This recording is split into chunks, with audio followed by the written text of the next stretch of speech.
भारत की फ़ौजें आ गई हैं, अब मदद ज़रूर मिलेगी। देखिए, काम सब करते हैं, बट अगर कोई वो भी प्रधानमंत्री जैसा शख्स अगर आकर आपको प्रोत्साहित करे इस चीज़ के लिए, तो डेफिनेटली आप सबका मनोबल बढ़ता है और आप लोग हमेशा तैयार रहते हैं आगे से फिर से ये काम करने के लिए। एयरपोर्ट से हम वापस आ रहे थे तो हम सबके आंखों में आंसू थे कि हम वहाँ जो लोगों के साथ बॉन्ड बनाया उनसे जुदा हुए हैं, तो उनको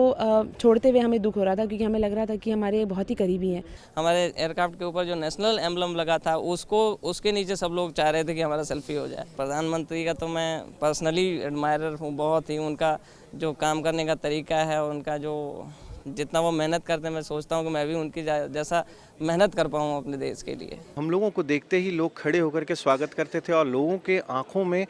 जो आंसू होते थे वो नज़र आता था कि हम लोगों के जो हमने काम किया है उनको कितना ज़्यादा एक्सेप्ट किया है। हम उनसे रिलेट कर पा रहे थे और वो हमें अपने एक तरह से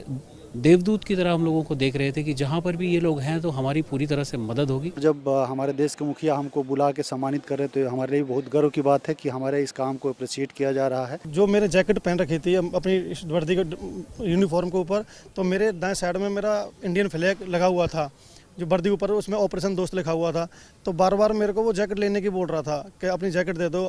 मैंने मना किया कि ये मेरी यूनिफॉर्म है, तो बोला कि I like your Indian flag and I respect Indian flag. प्रधानमंत्री जी ने जो समय दिया उसके लिए हम बहुत बहुत आभारी हैं, और जिस तरह से ये हर चीज़ को लेकर के इतने संजीदा हैं उसको देख करके हमको भी बड़ा उत्साह रहता है कि हम अपने देश का नाम रोशन करें। हमारे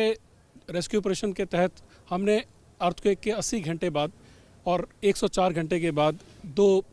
बच्चियों को जिंदा रबल्स के बीच में से बचाया, जो एक बहुत बड़ी अचीवमेंट है हमारी। और वहाँ हमारे काम की और हमारे जो वैल्यू सिस्टम है हमारी सभ्यता की, वो वहाँ पर इतनी तारीफ़ हुई कि